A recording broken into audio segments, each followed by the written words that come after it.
Hello, welcome back to this pod. My name is Dr. Arzoo Chhabra, and I have a PhD in organic chemistry, and I'm also a mindset coach for college students.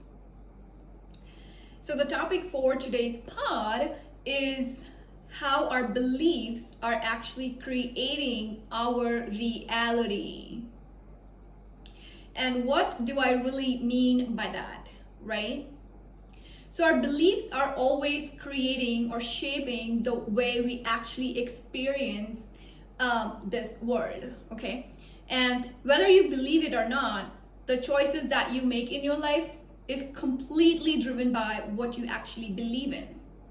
So for example, if you're a college student, right, and if you are on a pre-med path, or if you're a college student, you want to go to grad school, and so you have to do a lot of these extracurricular activities, and you have to do the research work, you have to work in the lab, you need all these internships, and you have to go volunteer, you need volunteering hours, whatnot, right? You have to do all these things.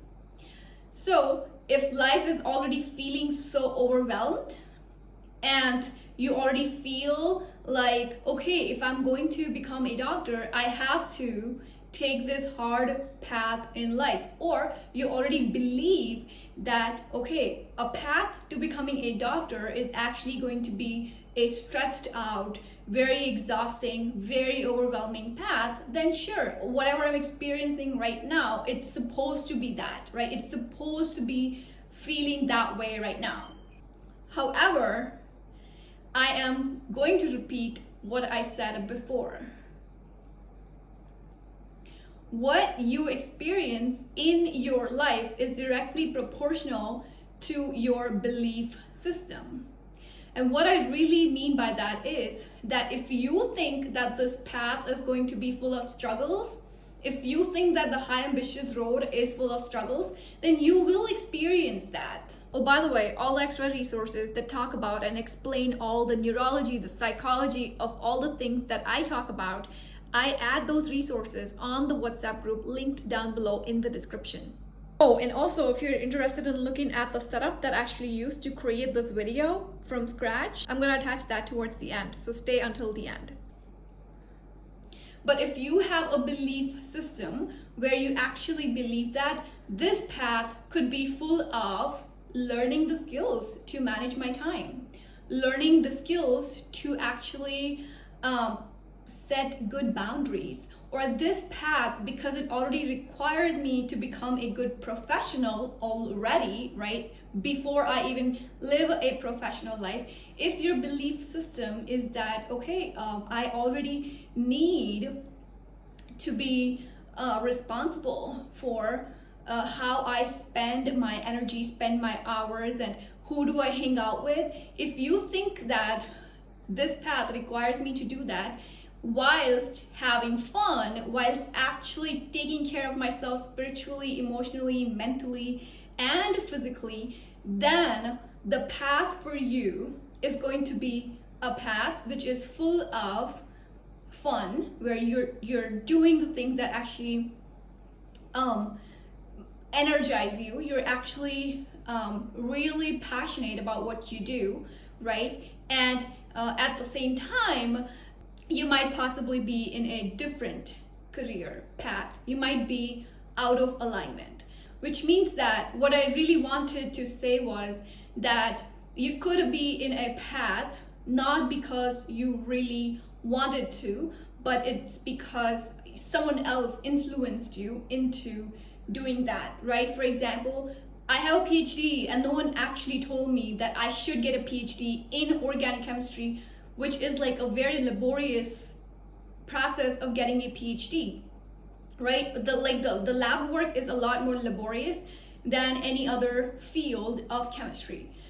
So nobody told me that, and I actually chose that. I actually had a physical chemistry research background, a little bit of material science and physical chemistry research background, and I switched to syntheses. I switched to doing the harder thing, which a lot of people back out from. A lot of people would be like, no, we cannot really do this because it's a lot of work, but I actually chose that for myself because I was so passionate about creating molecules and drug molecules that would actually save lives. So, all in all, to say that it's possible that the path that you chose for yourself is not really in alignment with what your strengths are, what your weaknesses are, and at the same time, sometimes it takes a little bit of exploring. Like it took me 5 years to actually explore that. So now, coming back to the topic of belief, your beliefs are always helping you choose what you choose for yourself, right? If you are choosing for yourself something really hard, then it's embedded in your belief system that, okay, if you choose to become a doctor or grad student or whatever, like you have like these fancy degrees, then you believe that it is supposed to be hard. That's already embedded in it. You believe that the path to being the 1%, the path to whatever, if you want to be, in a high professional degree and you want to be making a lot of money, the belief already is there that it has to be full of struggles. The fun thing, this is not our belief. But sometimes we're not even aware that this is our belief. This was given to us and we operate from that belief, but we don't even know that it's not ours. So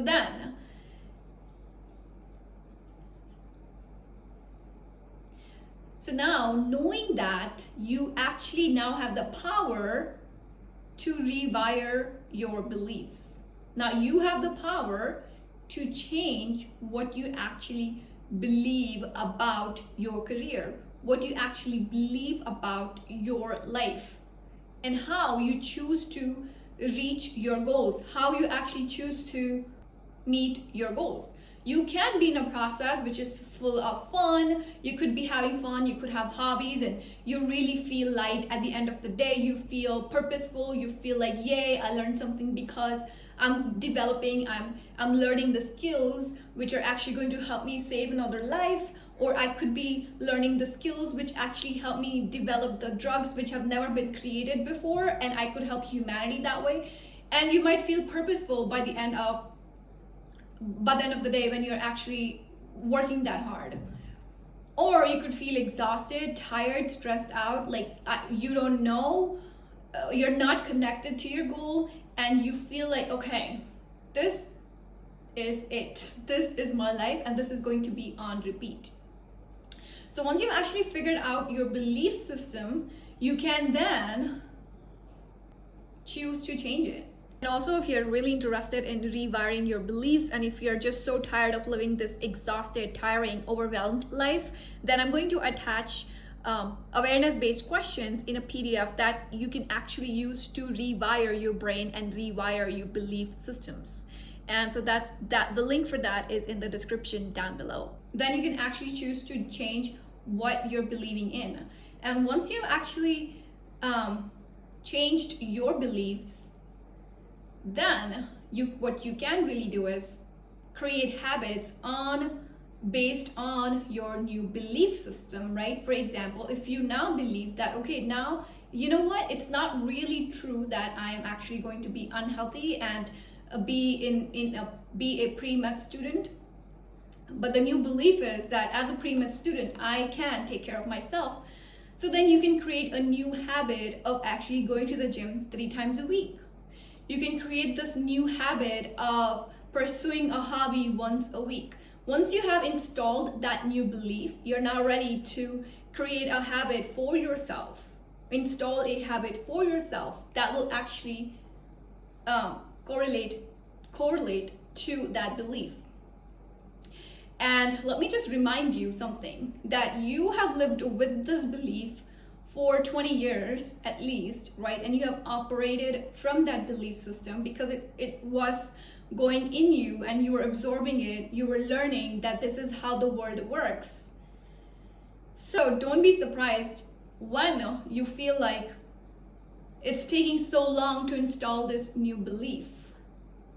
As long as you persevere and as long as you're at it, it takes time to build new habits, starting from a new belief. And once you're able to stick with it for a few years, you'll become a different person. You'll become a different identity. You'll be living a different life. Keep learning and keep building new habits and live a very holistic life.